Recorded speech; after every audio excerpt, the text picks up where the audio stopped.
একদিন এক গভীর জঙ্গলে হাতি আর বানরের মধ্যে তর্ক বেঁধে গেল, কে বেশি শক্তিশালী। হাতি বলল, আমি এত বড়, আমার দেহ বিশাল, আমার শক্তিতে পুরো জঙ্গল কাঁপে। আমি সবচেয়ে শক্তিশালী। বানর হেসে বলল, শুধু শক্তিই তো সবকিছু নয়, চালাকিও দরকার। আমি গাছে লাফিয়ে লাফিয়ে চলতে পারি, বিপদ এলে মুহূর্তেই সরে যেতে পারি। বুদ্ধিতে আমি তোমার চেয়ে এগিয়ে। তাদের তর্ক চলতেই থাকল। ঠিক তখনই জঙ্গলের এক বৃদ্ধ কচ্ছপ এসে বলল, তোমরা যদি সত্যিই জানতে চাও কে বেশি শক্তিশালী, তবে আমার একটা কাজ করে দাও। সবাই রাজি হল। কচ্ছপ বলল, ওই দূরের গাছ থেকে আমার জন্য লাল ফল নিয়ে এসো। হাতি গর্জন করে বলল, এ তো খুব সহজ। আমি আমার সুর দিয়ে গাছটা নাড়িয়ে ফল ফেলতে পারব। কিন্তু গাছটা ছিল অনেক উঁচু। হাতি তার সুর বাড়িয়ে চেষ্টা করল, কিন্তু ফলের নাগাল পেল না।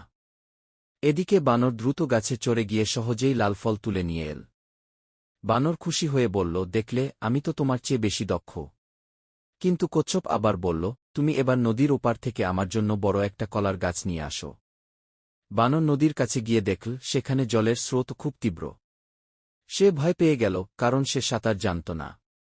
কিন্তু হাতি ধীরে ধীরে নদীতে নেমে গিয়ে সহজেই কলার গাছ নিয়ে এল। কচ্ছপ হাসতে হাসতে বলল, তোমরা দুজনই বিশেষ। হাতি শক্তিতে বড়, বানর বুদ্ধিতে তীক্ষ্ণ। একে অপরকে ছোট করার দরকার নেই, বরং নিজেদের শক্তিকে কাজে লাগিয়ে একসঙ্গে থাকতে শেখো।